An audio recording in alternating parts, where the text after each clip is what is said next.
Em nome do Pai, do Filho e do Espírito Santo. Amém. Enviai, Senhor, do alto céu, vossa luz, vossa verdade, elas serão meu guia. Me levarão até o vosso monte santo, até a vossa morada. Em nome do Pai, do Filho e do Espírito Santo. Amém. Meus caros, hoje temos que terminar a questão sobre a existência de Deus nas coisas e prontamente iniciar a questão da imutabilidade de Deus. Então, nós estamos na questão 8, estudando. Faltou um artigo. Na aula passada, nós falamos sobre alguns artigos acerca da existência de Deus nas coisas, que era o artigo 1, 2 e 3. Os 3 primeiros artigos, nós mencionamos que Deus estava presente nas coisas, sobretudo pelo ato de ser. E no final, o último artigo foi quando nós falamos da presença de Deus nas coisas por 3 formas. Não na presença, falando como Deus está nas coisas. Falamos que Ele está por essência, por presença e por potência. E aí, só para entender a diferença de uma coisa para outra. Como é que nós falamos que Deus está presente nas coisas por poder? Do mesmo jeito que o rei está presente no seu reino, lembra? Eu tenho um rei, ele dá uma ordem, a ordem vale para todo o império.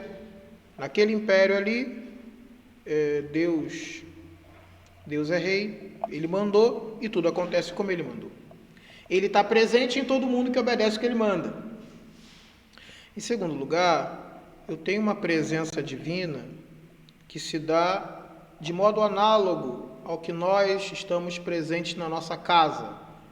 Não porque nós estejamos presentes fisicamente em todos os cômodos, mas porque todos os cômodos que estão ali seguem uma ordem, que estão sob o nosso olhar. Então, o gado, por exemplo, está sob o olhar do dono dele. Não porque o gado, que o dono esteja em cima de cada boi, não por isso, mas porque está debaixo do olhar do dono. Então, essa capacidade de estar debaixo do olhar do dono é o que faz aquele ser estar na presença.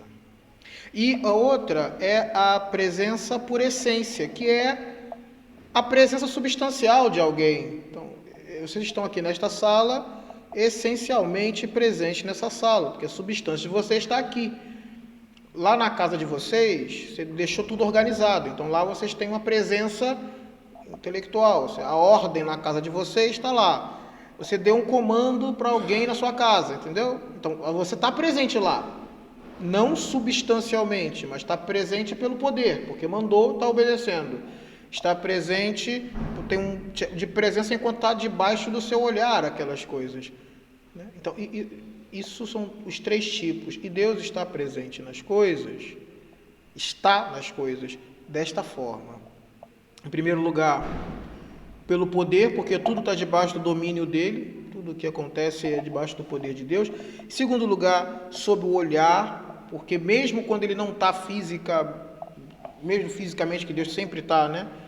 Pelo olhar, porque mesmo aquelas coisas que estão muito distantes da presença dele, distantes substancialmente falando, quer dizer, os seres mais distantes da substância divina, os protozoários, que seja, mesmo ali ele está presente, é por isso que a gente chama de presença, tudo está debaixo do seu olhar, da sua percepção. E por essência, isso aqui é o mais bonito, Deus está presente por essência nas coisas, não porque ele se mistura com a essência das coisas, Deus não se mistura com a essência de ninguém, mas porque o ser que nós temos, que é o que nos faz diferentes do Mickey. Você é diferente do boi porque você tem essência humana. E você é diferente do Mickey, primeiro porque você não é um rato. Segundo, porque você existe, o Mickey não. E a diferença de existência sua para o Mickey é o ato de ser. Só que este ato de ser, ele foi causado por Deus. E a origem desse ato de ser é a própria substância divina. De modo que ele está como que substancialmente presente. Pelo fato de existirmos. Então, onde é que Deus está presente em todas as coisas de maneira unitária? No simples fato de que elas existem. E é aqui que está a diferença entre o modo como o católico vê Deus na natureza e o modo como algumas religiões que a gente chama de animistas, né, veem Deus na natureza. Uma coisa é eu dizer, esta árvore é um Deus. Então você está identificando a divindade com uma substância específica. Outra coisa é você dizer, as árvores são deuses. E aí você está identificando a presença divina na essência das coisas. Mas nós não estamos falando nem uma coisa nem outra. Estamos falando, a causa da realidade daquela árvore tem origem divina. O que torna aquela árvore real, presente no mundo, foi Deus. Então é a realidade o testemunho da presença divina. Deus está no mundo pela realidade. Por isso que buscar as coisas reais é buscar a Deus. Buscar a verdade é buscar a Deus. Tá bom. Bem, depois nós também falamos de um quarto tipo de presença divina. Mas esse quarto tipo, ele é um tipo singular. Qual a diferença entre a presença? Isso nós não falamos, estou falando agora. Acabei de lembrar. Nós não falamos na última aula, mas tem uma diferença da presença divina. É o artigo 3 da questão 8, mas é a resposta ad quartam. Latim bonito. Quanto à quarta objeção. A quarta objeção. Que são as presenças singulares de Deus. E elas são especialmente bonitas. Presença singular de Deus se dá de dois modos. Uma é pela graça divina. E aqui nasce uma presença singular. Presença singular é mais do que presença substancial. É mais ou menos assim. Você pode estar presente num objeto, você pode estar presente em alguma coisa de muitas formas, né? Como eu falei agora, poder, ciência. Mas tem uma presença singularíssima nossa, que é aquilo que marca a nossa pessoa, nossa individualidade. Aquilo que é só nosso, propriamente dito. E que uma pessoa pode apreender. Você imagina, no caso humano, você imagina um filósofo original. Um filósofo que teve uma ideia original. Quando você apreende aquela ideia original do filósofo, você tomou do filósofo uma coisa que só tem nele. É uma coisa singularíssima. Se você está falando de uma coisa que todo mundo viu, sei lá, todo mundo viu um lápis cair. Então isso é uma coisa universal. Todos viram que os lápis caem. Se você pegar alguém e conta para você que o lápis caiu, tá bom, isso é uma coisa que todo mundo tem. É uma coisa universal. Mas quando você fala da ideia original, originalíssima daquele filósofo, que é só dele, então aí você está falando que você conseguiu capturar dele uma coisa singularíssima, que é a originalidade dele, a individualidade dele marcada. Com Deus tem algo assim também. Por exemplo, a presença divina pelo ser está em você e na árvore do mesmo jeito. É universal. Você existe, a árvore existe. Essa presença vale para todos. A presença divina, Deus está presente no mundo pelo poder, também é universal, porque tudo está debaixo do domínio dele, então você, as plantas e tudo está igual. A presença dele pela visão também, ele está presente todas as coisas por igual, vendo tudo por igual. Agora, tem a presença singular divina que se dá pela graça. E dessa daí, ele não só não está está presente apenas nos seres humanos e nos seres intelectuais, com anjo e homem, como ele também está de maneira singularíssima em alguns atos que você realiza. Então, assim, hoje é o dia do Padre Pio, né? Então, além da presença divina, por meio da ciência, por meio do poder que ele está em todas as coisas, por meio da substância, com essência, porque ele está ali em ser, por meio da presença, ele ainda está presente no Padre Pio de uma maneira especial, que é através da graça santificante. Só que a graça santificante é quando ela se une a uma pessoa, e a liberdade humana, ela gera uma série de atos originais, perfeitos. E esses atos perfeitos são sinal da presença divina. Então Deus se faz presente de maneira especial, singular, naqueles que recebem a graça. A graça é um modo diferente, original de Deus estar presente. Por isso que quando a gente fala que a graça divina é algo super especial no mundo. Super especial no mundo. Porque ela faz uma coisa que no mundo não tem. Todo o universo tem presença universal de Deus. Mas é só aqueles que têm a graça que têm a presença singular dele. E essa presença faz toda a diferença. Está clara a diferença de uma coisa para outra? Por isso que você pode falar, vem Espírito Santo. Senão seria uma loucura, né? Você imagina, o Espírito Santo não é Deus? É. Então responde para mim, como é que ele pode vir no local onde ele já está? Se ele já está, como é que ele vem? Não faz sentido falar vim de Espírito Santo, pensando assim. Mas não, faz todo sentido. Porque ele já está de três formas. Ele já está pelo poder, já está pela presença, já está pela essência. Falta uma. Qual é a forma que falta?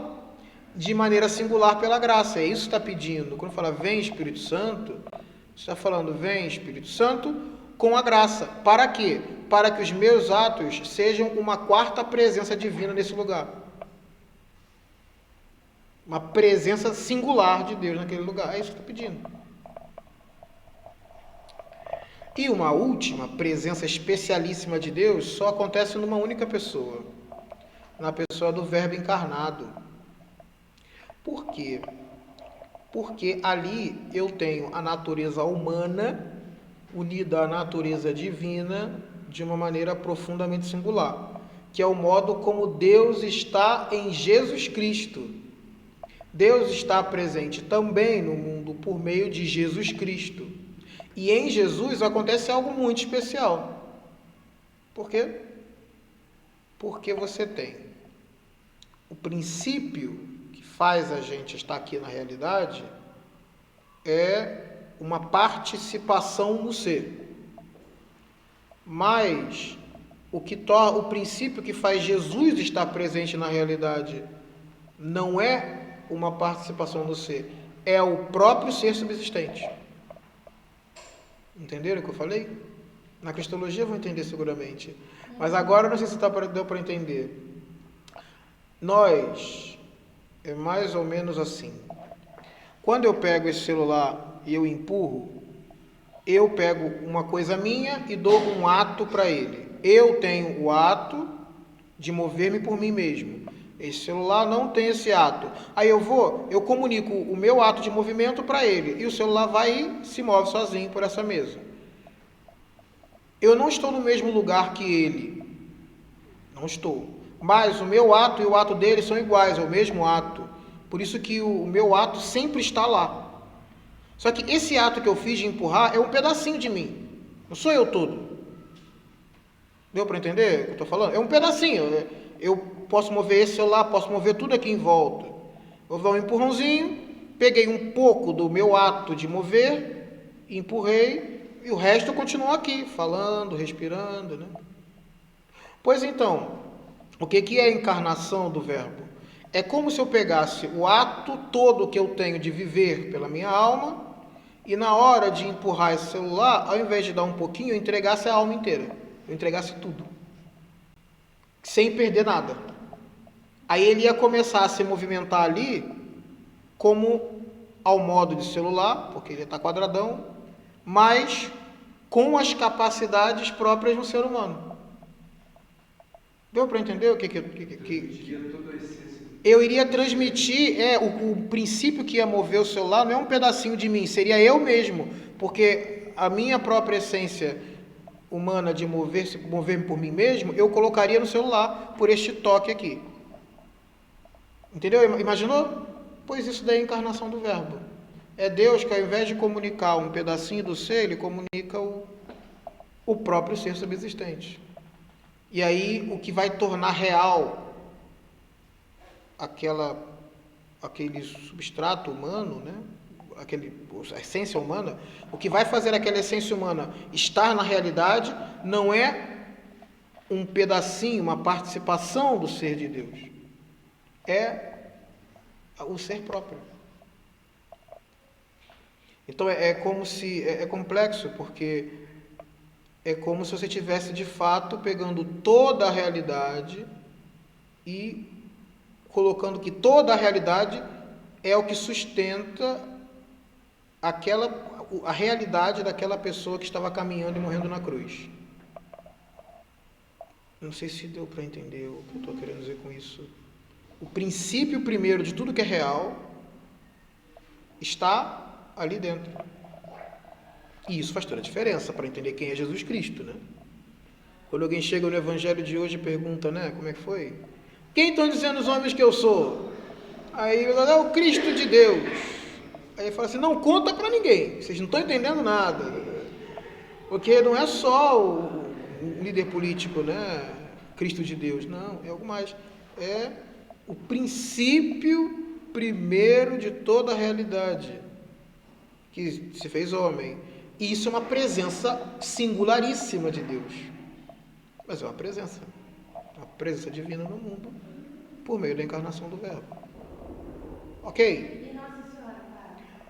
Mas Nossa Senhora é pela graça, né? Ela está tudo pela graça.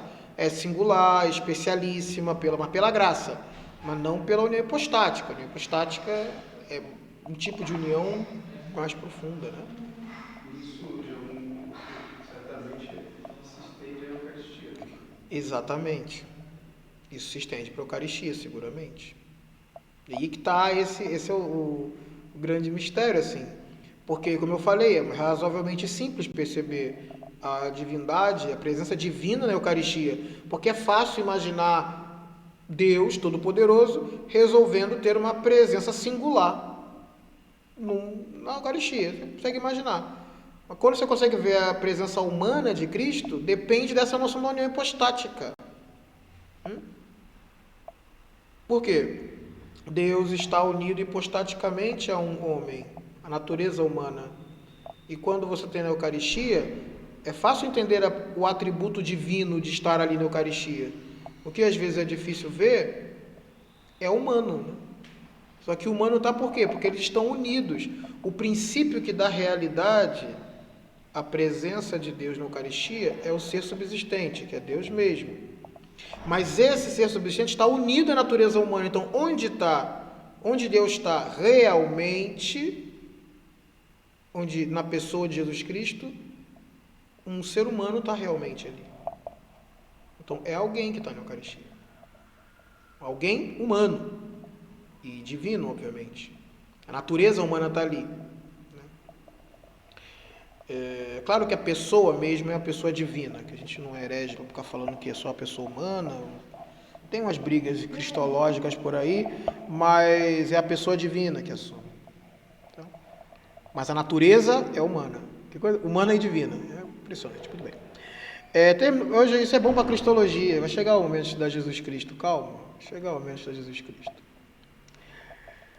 Bem, agora vamos para o artigo 4. O artigo 4, ele é especialmente simpático e ele é especialmente divertido, porque... especialmente divertido porque ele tem várias coisas criativas. Criativas. Que coisas criativas? A criatividade do artigo 4 é porque ele pergunta se é próprio de Deus ou se só Deus pode estar em todos os lugares ao mesmo tempo. Estar em toda parte é próprio de Deus? Essa é uma pergunta, né? Bem, estar em toda parte é próprio só de Deus? Aí ele dá uma série de questões para isso. Ele fala, não, a matéria está em todos os lugares, não está? Está aqui, está aqui, está aqui, está aqui. Então, a matéria está em tudo quanto é canto. Então, parece que não somente Deus está em todos os lugares. Aí depois ele fala, não só a matéria, o número também. Você não consegue medir, tudo que tem matéria, você não consegue alguma maneira de medida? Medida, então o número está em tudo quanto é canto. Aí ele fala, o universo, você conhece o universo? Ele não está em todos os lugares? Tem algum lugar que você vá que não seja o universo?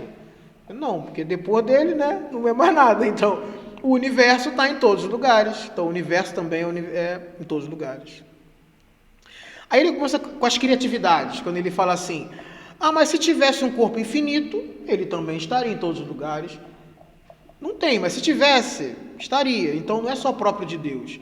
Outras coisas podem estar em todos os lugares. Aí tem uma mais criativa ainda. E se o mundo fosse um animal, hein? Se você está aqui vendo essas coisas todas aqui inanimadas, mas no fim das contas, tudo que é o universo são órgãos pequenos de um grande bicho chamado universo. Já imaginou? Você, no fim das contas, é uma célula. Você é uma organela dentro de uma célula de um grande bicho gigantesco chamado universo. E se o universo fosse um bicho? É muito curioso, é muito criativo. Se o universo fosse... É artigo 5º. Artigo 4, objeção 5ª. Isso. Se o universo fosse um grande bicho, entendeu? O texto é o seguinte, ó. Não, aqui tem o artigo 5º, ele fala assim, ó. Está em toda parte no corpo todo e toda inteira em cada parte. Caso houvesse um mundo, um único ser animado, sua alma estaria em toda parte. O que quer dizer se o mundo tivesse no mundo ser animado? É como se você imaginasse que todas as galáxias, no fim das contas, são órgãos de um bicho, né? O universo é um bicho que tem alma, o mundo com alma. Tem gente que fala isso, que o universo tem alma, que o planeta todo tem alma, a alma do planeta, a alma do universo. Energia. Que é, no fim das contas, mais ou menos pensar o seguinte: o universo é um bicho. No fim das contas é isso, é pensar o universo como um bicho. E depois uma que é um pouco mais fácil até, se a alma humana vê intelectualmente a toda parte, logo ela estaria em toda parte também. A alma humana estaria em toda parte, mas pela inteligência e não tanto fisicamente. Isso é metáfora, dá para entender, né? Tá, mas como é que eu resolvo esse problema aí? Primeiro eu queria mostrar por que a solução desse problema importa. Parece só uma piada, né? Imagina que o universo é um bicho. Parece muito piada. Parece uma piada. Não, mas não é uma piada. Isso está diante de uma questão muito curiosa, que é como ninguém viu o universo inteiro. Entende? Alguém poderia pensar que quando nós falamos que Deus está em todas as partes, alguém poderia confundir o que nós chamamos Deus com alguma coisa que fosse ou o universo, ou uma alma do universo, ou um design inteligente, ou alguma coisa dentro do mundo que se explica por si mesma. Uma coisa que exatamente, existe um risco de interpretar o que nós chamamos de atributos divinos, no fim das contas, do atributo de um ser supremo natural, ou de um ser supremo do mundo, que eu chamei Deus porque eu não sei muito bem o que é, mas que no fim das contas é só mais um ser no mundo, que é aquela ideia de pensar Deus como um ET, ou Deus como um ser supremo, e não como o que nós entendemos por Deus. Esse artigo tem a missão de mostrar que quando nós falamos que Deus é o próprio ser subsistente, Só essa maneira de entender Deus, de fato, dá conta de todos os atributos. E claro, o efeito negativo disso, negativo quer dizer no sentido oposto, é que você acaba mostrando que a totalidade do universo não dá conta do que nós chamamos Deus. Por isso que não dá para confundir catolicismo com deísmo. Sabe o que é deísmo? Deísmo é religião ou grupos que defendem que existe um Deus, tá? Mas ele é um Deus meio material, sabe? Um Deus que organiza as coisas no mundo, que mantém as coisas em ordem, um Deus design inteligente. Então, essa noção deísta, ela não cabe entre nós, porque nós estamos dizendo que não tem nada no universo que seja concebido pela mente humana que dê conta dos atributos divinos. E a gente vai mostrar isso aqui agora. Porque o São Tomás diz que assim, estar em toda parte, estar em tudo quanto é coisa, tudo quanto é lugar, pode-se dizer de duas maneiras. Primeiramente e por si é uma coisa. Secundariamente e por acidente. Está? Duas maneiras. Primeiramente por si, secundariamente por acidente.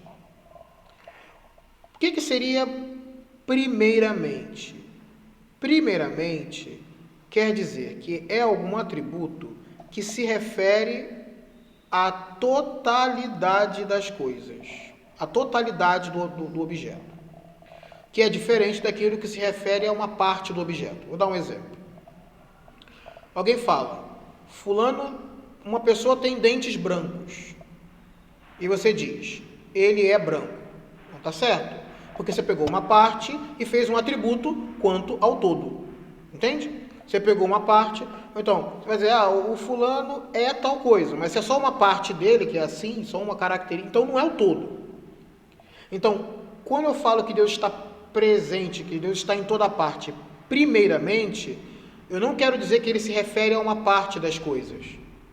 Eu quero dizer que ele se refere ao todo delas. Ao todo. Então, o seu ser, por exemplo, o ato de ser, ele está presente em tudo que você é. Células, todos os detalhes, corpo, inteligência, vontade, paixões, temperamento, tudo está debaixo do ato de ser. E é por isso que ele toma conta de você primeiramente. Todos os outros acidentes, temperamento, cor da pele, sexualidade, tudo isso estão inerentes em você, inerem na sua pessoa, mas não primeiramente, porque são uma parte, não representam o todo, né? Inteligência representa uma parte, mas não o todo. Não é tudo seu, sua mão não é muito inteligente, ela obedece, mas ela não é inteligente, só quando ela está unida à cabeça. Tá bom. Então, primeiramente, né? Aqui está o problema quando eu falei da matéria, porque a matéria é uma parte nossa. Eu tenho matéria, obviamente, sou um ser material, tá? Não sou anjo, não sou anjo. Então, é claro, eu não sou anjo, tá claro? Então eu sou um ser material. Como eu sou um ser material, não sou anjo, então é claro, uma parte minha é material, mas não representa tudo. Por quê? Porque tem a dimensão que não é material. Então, se não representa o todo, não é um atributo primário. É verdade, a matéria está em toda parte, mas não primeiramente. Então, primeiramente, não. O número é consequência da quantidade, que está vinculado à matéria. Então, como o número é consequência da quantidade e ele está vinculado à matéria, o número também é uma coisa que está em toda parte, mas não primeiramente, porque ele depende da quantidade. Então ele está secundariamente. Uma parte sua é número.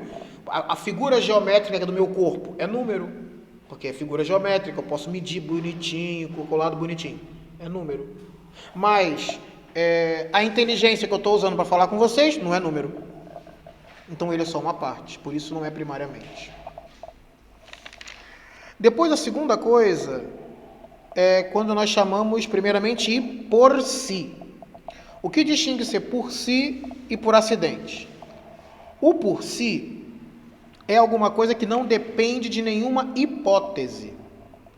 Então, o que depende de uma hipótese? Você pensa o seguinte: se o mundo fosse um bicho, tá? Se o mundo fosse um bicho, é coerente falar que a alma do mundo estaria em toda parte? Eu diria, sim, seria coerente dizer. Por quê? Porque a nossa alma está em toda parte em nós. A sua alma está, tudo quanto é parte sua que está se movimentando. Agora, a tua alma está presente. A alma não é um negocinho aqui na cabeça, não é um ratinho manipulando o Megazord, entendeu? Do Power Ranger. A alma é uma coisa. Então, é uma coisa. A alma está presente em tudo que você é. Em tudo. Tudo bem, a alma está presente em tudo. Se o mundo fosse um bicho, tá? Sim, é verdade que a alma humana, a alma desse bicho estaria em tudo. Mas eu dependo da hipótese de que o mundo seja um bicho. Quando eu falo que Deus é o próprio ser subsistente, e eu falo que tudo que é depende dele, eu não preciso de hipótese nenhuma. É suficiente dizer, o próprio ser subsistente é o que sustenta o ser daquilo que é por outro, que somos nós, né? Então, a própria definição do que é Deus já traz consigo a sua presença em todas as coisas. Com o caso do bicho, não, tem que fazer a hipótese de que o mundo seja um bicho, depois tem que provar que o mundo é um bicho, tá? Depois tem que provar que o mundo é um bicho. E aí depois eu poderia falar, sim, além de Deus, a alma do bicho, universo, está presente em todas as coisas. Mas eu precisaria de uma hipótese primeiro, por isso que até a alma desse bicho, universo, estaria primeiramente em todas as coisas, mas não por si, porque ela depende da hipótese do universo ser um bicho. E o universo inteiro, ele pode dizer que ele está em toda parte? Agora tem uma coisa bonita de ver. O universo está em toda parte quantitativamente, né?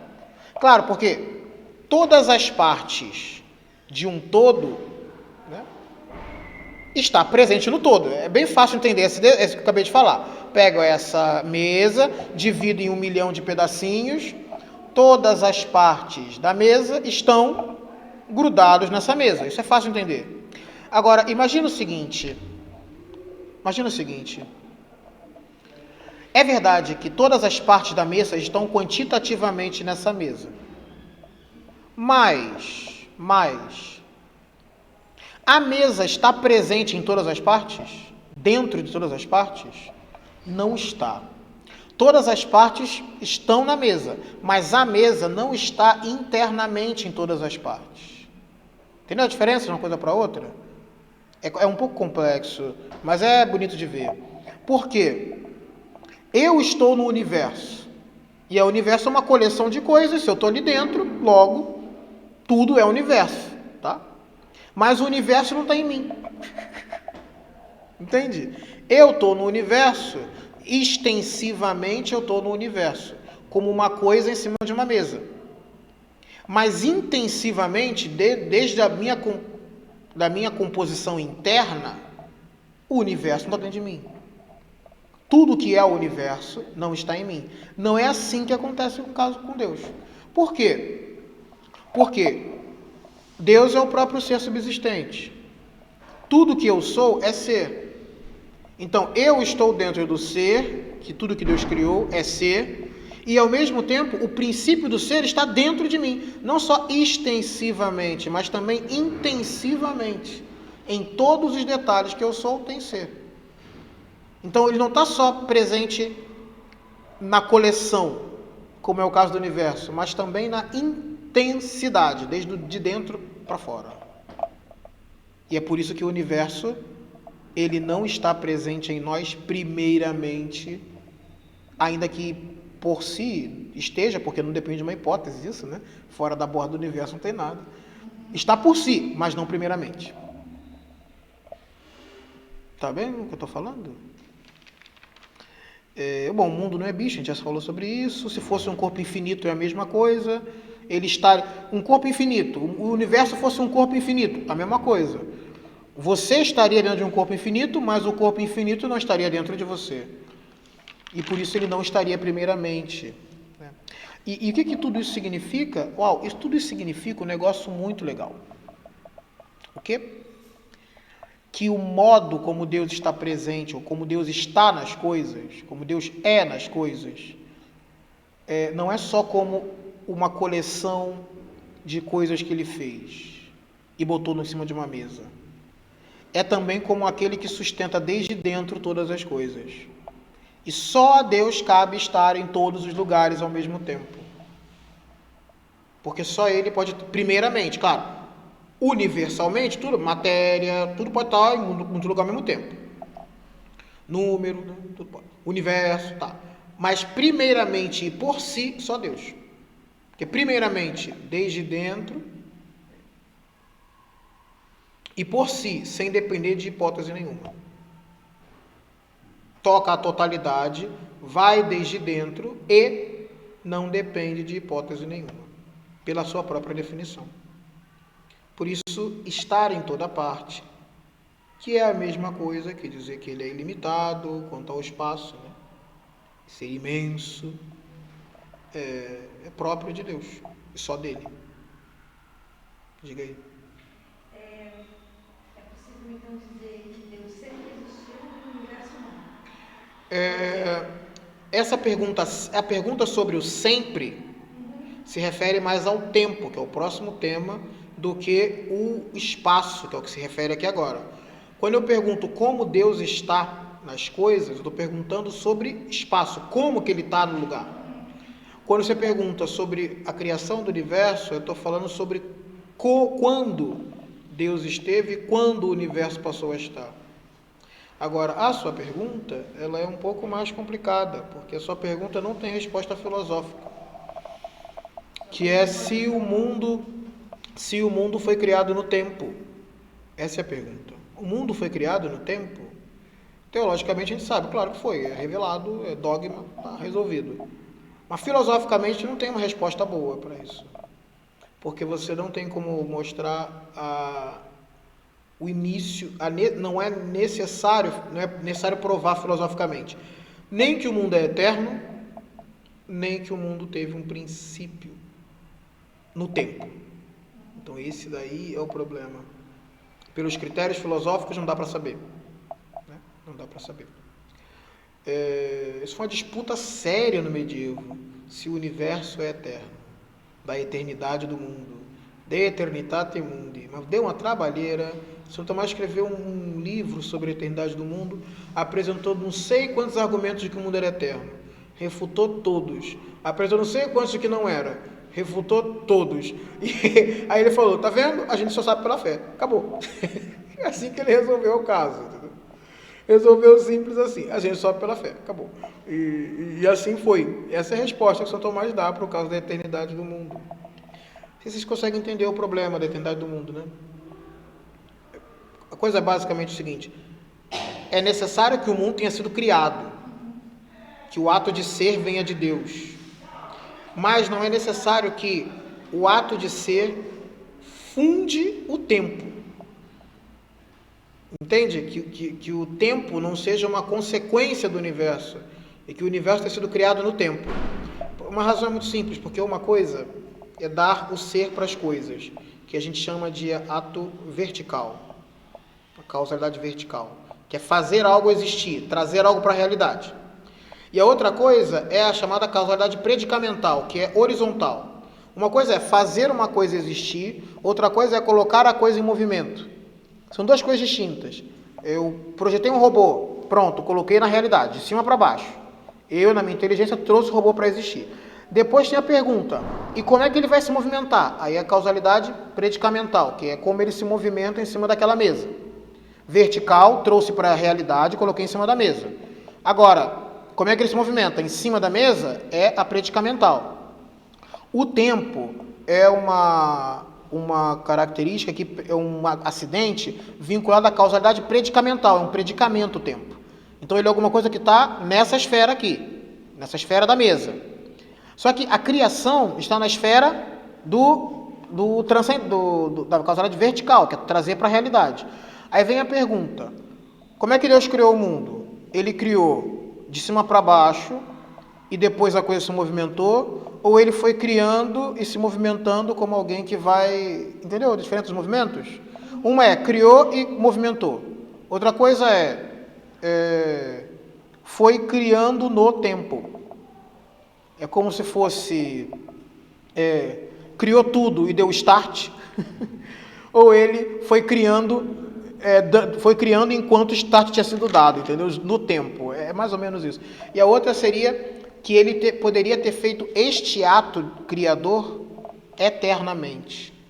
Esse ato seria este ato coeterno com a geração do verbo, entendeu?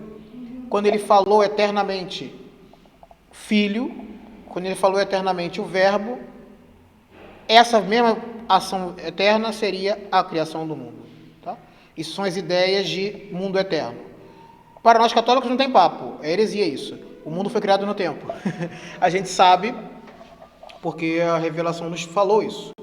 Primeiro dia, segundo dia, terceiro dia. Tá? A gente sabe. Mas a questão filosófica era essa. Seria já... O tempo já seria elemento já da imanência, mas Deus criou no tempo, então, criou o tempo junto com o universo. É o que nós sabemos aí. Então essa foi a pergunta, mas essa pergunta é para depois. Agora, tem uma questão sobre isso na Suma Teológica, falta um pouquinho, daqui a pouco a gente chega lá. Em alguma época da história da salvação, talvez mais, mas não tem crise, eu imagino. Então, isso daí é a questão sobre o modo como Deus está nas coisas. Agora vamos fazer a introdução à questão sobre a imutabilidade de Deus. Tá bom? Imutabilidade de Deus. Eu vou só dar a introdução, porque imutabilidade e eternidade são dois atributos que estão intrinsecamente vinculados. Tá?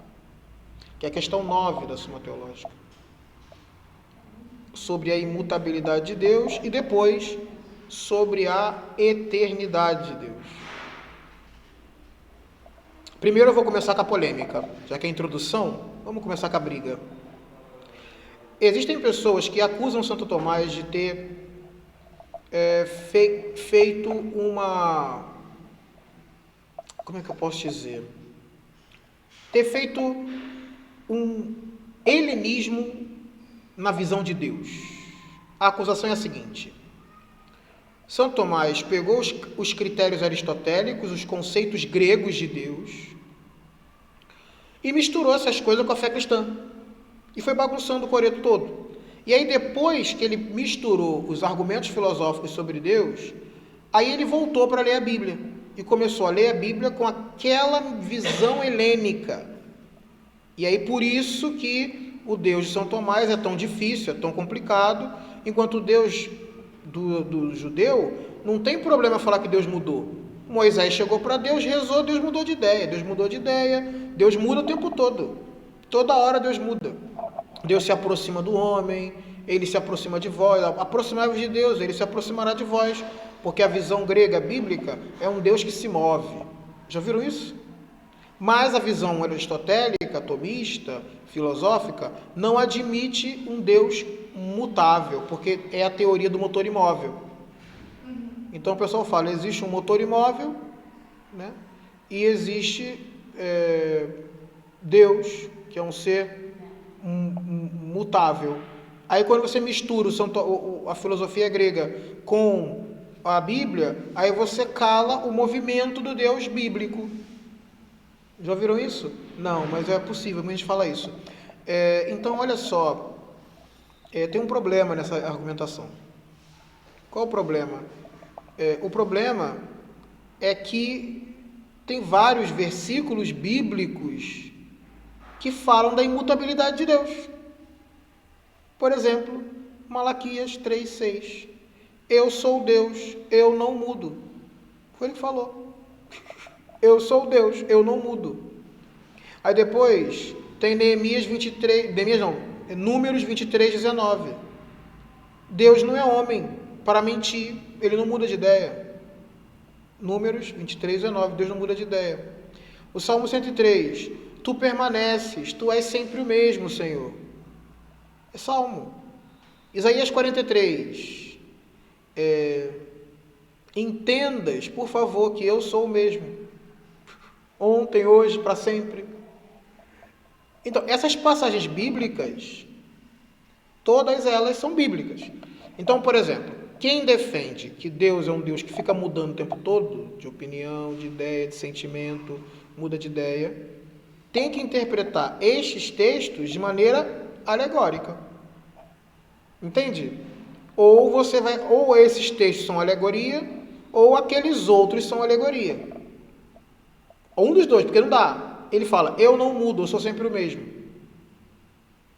Ou isso é alegoria, ou os textos em que Deus fala, eu mudei de ideia, ou isso daí é alegoria. Ou um ou outro, porque não dá para fazer. Sou o mesmo, sempre não mudo. Mudei de ideia porque Moisés rezou. Não dá. Ou um, ou outro. Então, um é literal, o outro é alegoria. E como distinguir? Bom, aí tem um detalhe.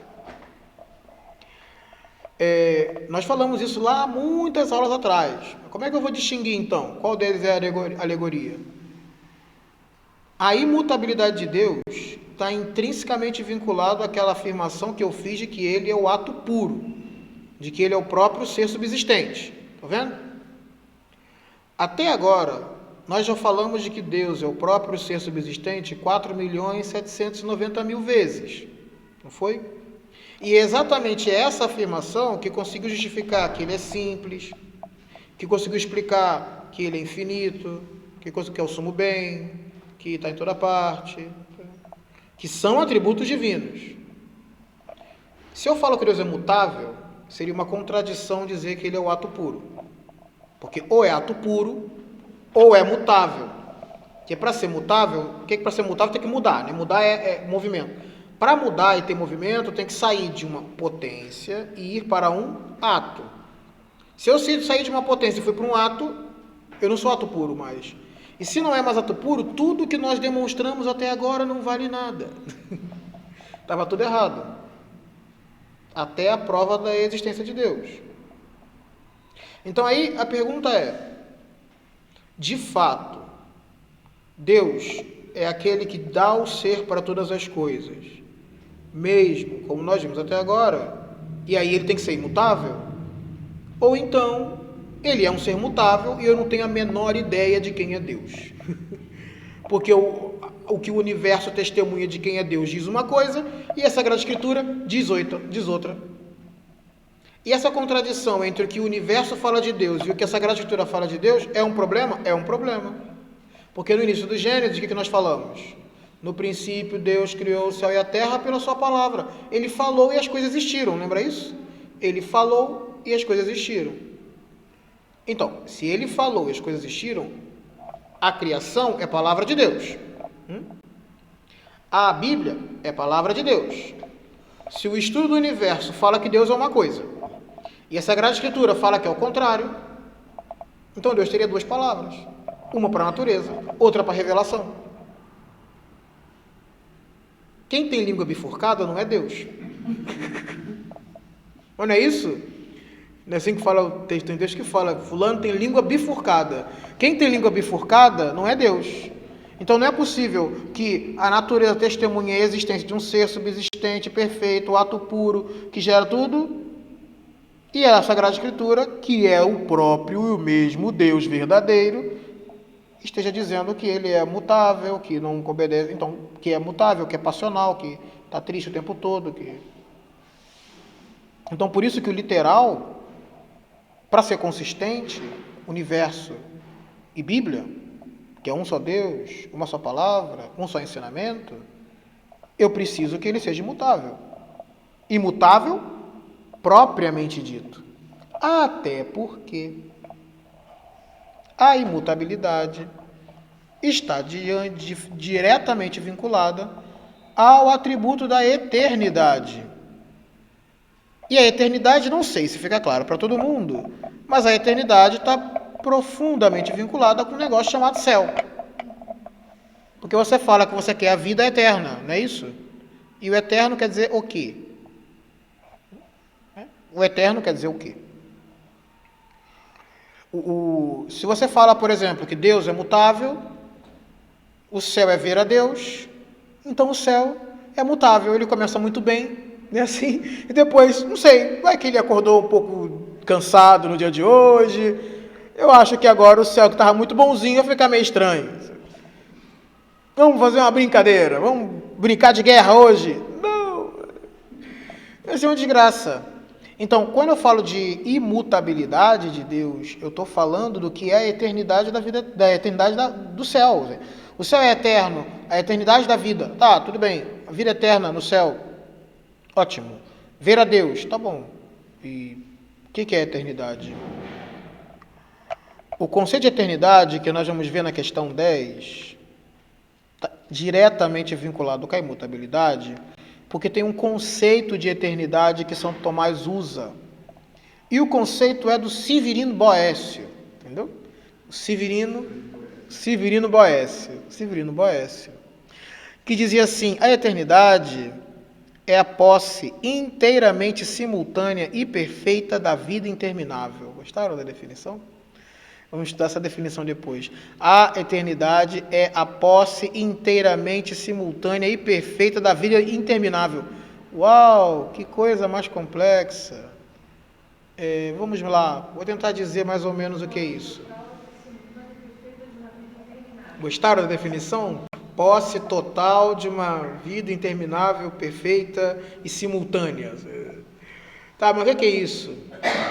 Vou dar mais ou menos uma luz para entender um pouquinho a ideia de eternidade e a diferença entre a vida no tempo e a vida eterna.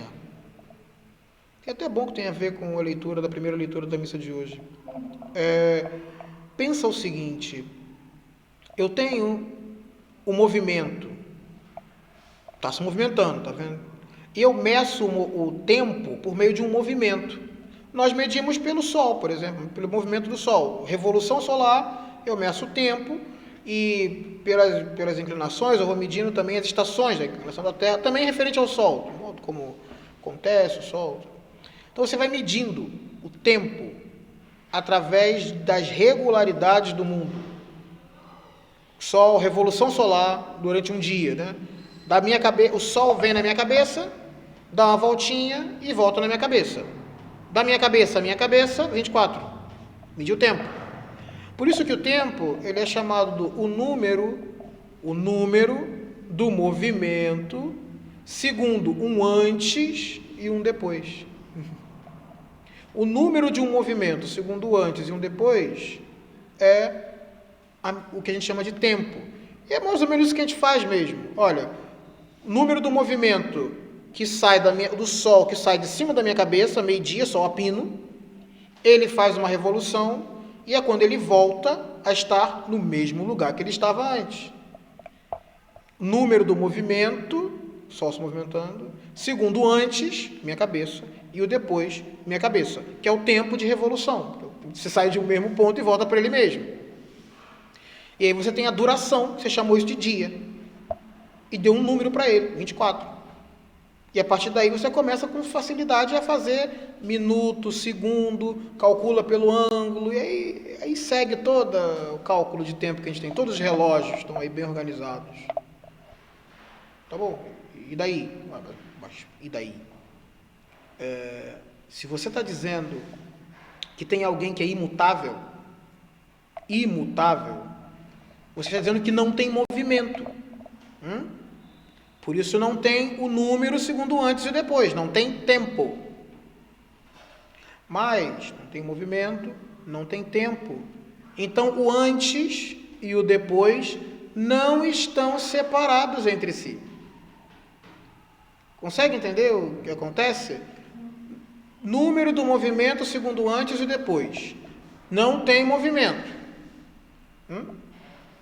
Então não tem tempo. Mas se não tem tempo, o antes e o depois são simultâneos. São simultâneos entre si. O antes e o depois acontecem ao mesmo tempo. E qual é o efeito disso? para uma alma no céu.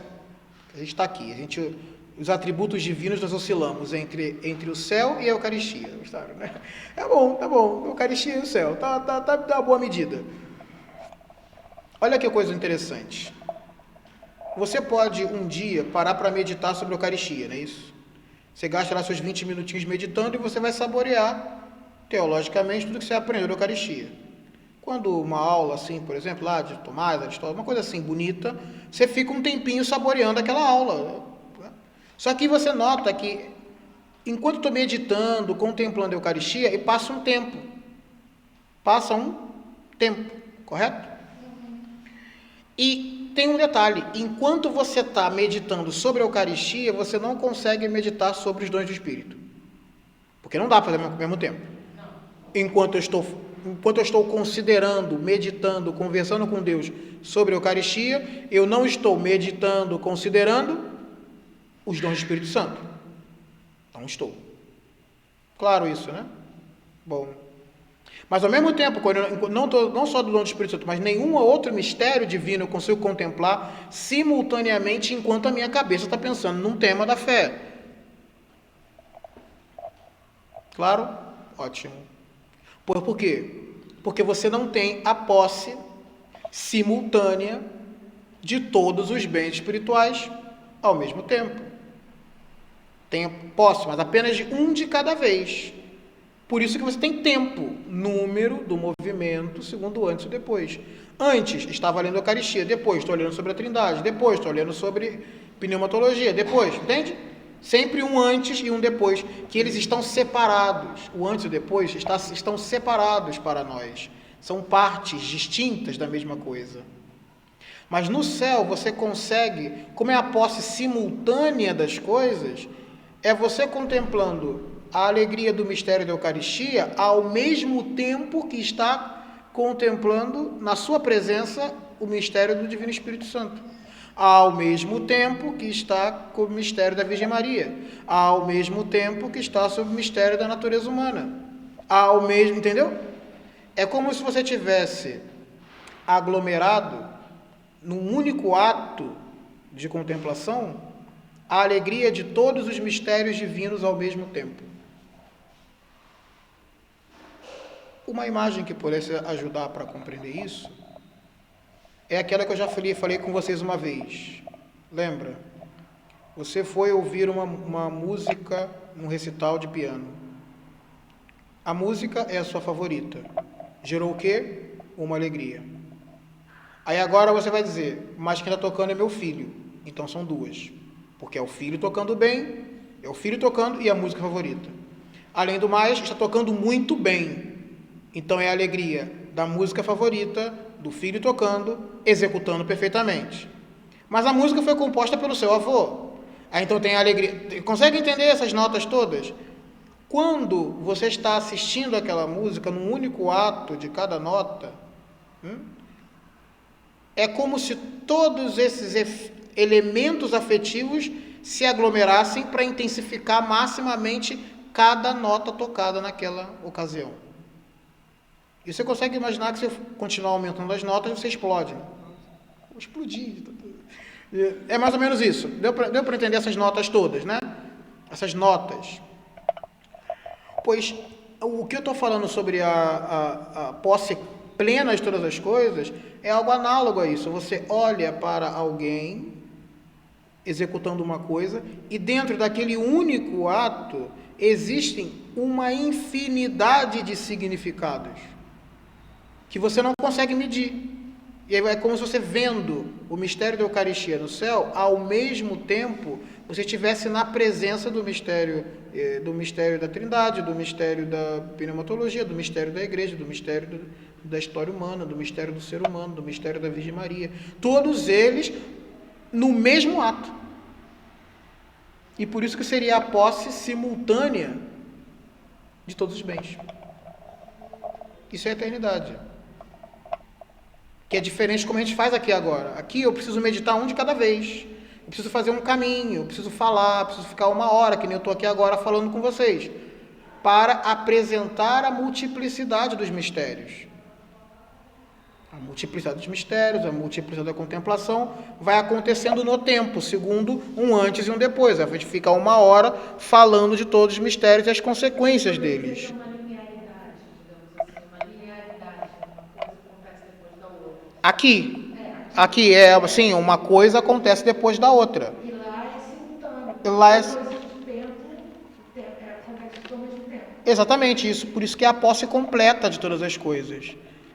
O que isso tem a ver lá com o que a gente ouviu agora há pouco no texto de Eclesiastes, só para acabar? Tem muita coisa. Há um tempo para a guerra, um tempo para a paz, um tempo para tudo, né? O que tem de interessante nesse texto do Eclesiastes? É muito simpático, porque tem um tempo para tudo, tudo é bom no seu tempo, tudo é bom na sua medida. Tem um tempo para tudo. Quer dizer que tem um tempo de paz, e depois, quando acabar o tempo de paz, é o de guerra. Porque você não tem posse completa de todos os bens. Então, nada que você encontrar neste mundo é a posse completa de todos os bens. Nada vai ser. Porque tudo vai ter um tempo para uma coisa e logo depois começa o tempo de outra. Eu tenho um tempo de alegria, parabéns para você. Daqui a pouquinho começa de tristeza. Mas eu não queria o tempo de tristeza. Ninguém te perguntou nada. Há um tempo para cada coisa. Aí você, mas é isso aí. Diversamente eu estou triste, calma, tem um tempo para cada coisa, daqui a pouco chega a alegria, obrigado, muito bem, estou contente. Ela vai ser eterna? Não, daqui a pouquinho começa a tristeza de novo, problema seu. Entende? É isso. Então o texto do Eclesiastes tem um sentido moral, né? Tudo que Deus faz é bom no seu tempo, e tem um sentido desastroso, triste até, diga-se de passagem, entendeu? E agora, o tempo de paz acabou, começou a guerra, acabou o tempo de paz, agora é guerra. Então, isso daí... Esse texto, né, diz assim, o homem jamais chega a conhecer o princípio e o fim da ação que Deus realiza. Então, esse texto do Eclesiastes tem esse elemento, o homem não consegue compreender o fim porque ele precisaria compreender a providência, né? Você teria que compreender a providência para poder saber qual é o princípio e o fim. E a providência é a razão prática de Deus, entre aspas, é a razão prática de Deus. Eu mal entendo a razão prática dos outros, mas dos homens, imagina de Deus. Eu entendo a razão prática de quase ninguém, imagina a de Deus inteira, né? Mal consigo saber o que o pessoal tem na cabeça, imagina Deus. Então, vamos parar por aqui. Graças vos damos, Senhor Deus onipotente, por vossos inúmeros benefícios, vós que viveis e reinais pelos séculos dos séculos. Amém. Em nome do Pai, do Filho e do Espírito Santo. Amém.